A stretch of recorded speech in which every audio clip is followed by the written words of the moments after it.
Yo, it's JSF. And have you ever been fighting the AI in any mode, whether it's story mode, towers of time, mini towers, and maybe it doesn't matter what difficulty, right? Your normal mode, easy mode, very easy mode, and everything's going fine, right? You know, you're just having the match, going all about your business, and then once you get your opponent down to 30% health, you hear this noise, right? Then all of a sudden the AI starts sweating hard as hell. I mean, they blocking everything, they whiff punishing, they flawless blocking, you know what I mean? They teching grabs, they'll find any gap in your tiny little gap in your pressure, and then boom, fatal blow, you get hit. And after the fatal blow is over, they go back to standing there and let you kill them, right? Has this ever happened to any of y'all? I'm just here to tell you that this is not a weird coincidence. This is a design choice. This is something that's purposely put in the game. And before I even get into talking about fatal blows and how we feel about them, you got to understand why they are the way they are, right? Now, I don't work for NetherRealm, obviously, and I have yet to design a fighting game. I haven't programmed the fighting game yet, but I am a human being, you know, who pays attention to a lot of shit, very analytical, and I notice things. So, fatal blows are designed in this game through everything about fatal blows is to be visually pleasing, right?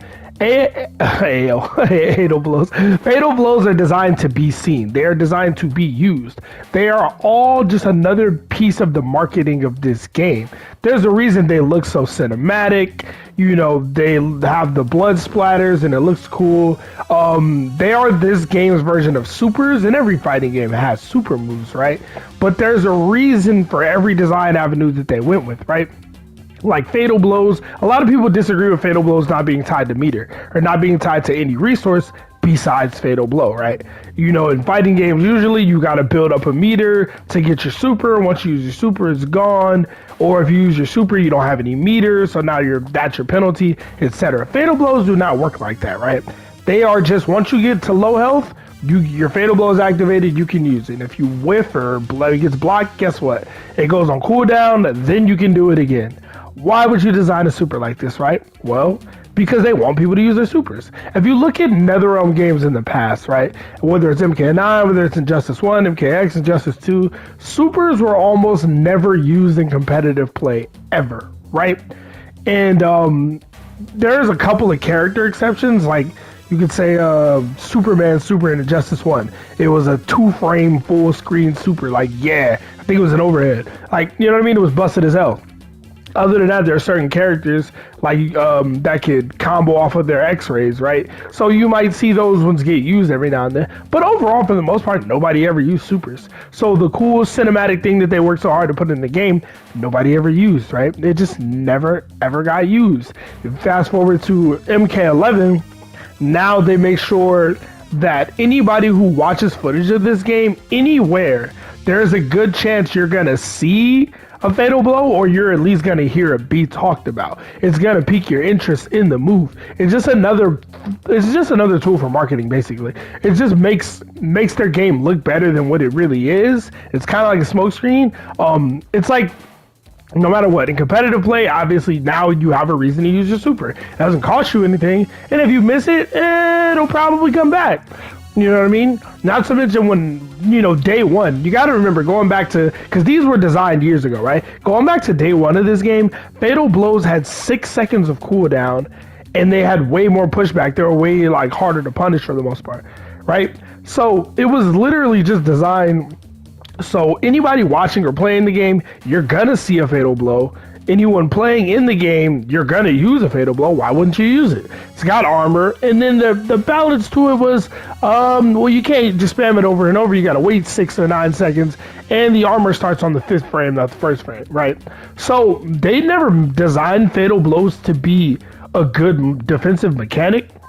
This game doesn't really have defensive mechanics. Even though people complain about wake-ups all the time, and I get it, that's the only time you get any type of defensive option in this game. So other than flawless block up 2ing, like, or you're up 3ing, you know what I mean? But yeah, fatal blow. So when people always complain about Fatal Blows, they need to nerf Fatal Blows. I totally understand it, but at the same time, you have to understand that Fatal Blows were never designed to be a good fighting game mechanic. It's just another reason why I say Mortal Kombat 11 is a bad fighting game. I don't say you have to hate this game, right? I'm not saying this game can't be fun. I'm not saying the game doesn't look good. It looks great. But the thing is, it wasn't designed with the heart and soul of, hey, let's make this a good competitive fighting game. It's not a competitive fighting game. Even the super mechanic in the game was not designed to be a super mechanic, because if you look at supers in every other fighting game ever, well, I don't want to say ever, but the majority of any fighting game that's a AA, AAA title, supers are frame 1 invincible. They cost all your meter, or maybe there's a second meter resource like Street Fighter 4, right? You have 2 meter resources. You have your regular meter, then you have your revenge meter, where if you get beat up, you build your ultra, right? You have your super and your ultra. But if you use your ultra, it's gone. Now you got to build it up again, right? You have to build it up by like taking damage and stuff like that. But in other fighting games, like you use your super, it's gone. There is no cooldown. There is no doing it again. And there's also that like supers are usually invincible on startup. In pretty much every other fighting game, supers are invincible. In other NRS games, supers have armor on startup. Pretty much universally frame 1 armor, because NRS games haven't been that big on invincibility that much, but they've been big on armor. MK9, MKX had it. This game has it, but they put it on the 5th frame. So that just made it weaker to use defensively. And I understand the defensive reversal that you can use, multiple times in a round would be strong. But then again, if it lands and they don't respect the armor, you don't get it anymore, right? So it's not made in the sense of, hey, this would be a good mechanic to make the fighting game well balanced, or to make characters who have a hard time with this better. It's literally just designed to look cute and make people look at the game and go, wow, that's cool. So I just wanted to talk about that a little bit and just keep that in mind. Like I've passed asking for Fatal Blow to be changed, for it to be fixed, because I know they're not going to do it, because that was never their intention with it, right? It's almost like this game as a whole, it wasn't designed with the idea of, hey, let's make this a great competitive fighting game. They know people are going to play competitively, but that doesn't mean that they're going to cater to that design-wise, right? And that's something I've never really understood. You should make the game fun on all levels, right? But at the highest level with the frame data and stuff like that, you should design it so that it's competitive, because the casuals won't care if Fatal Blow armor starts on frame 1 or frame 8. That's not going to change the game to casuals. They're just going to be confused when they hit you out of it one time and try to hit you out of it another time and it doesn't work. So if anything, it's a worse experience for them too.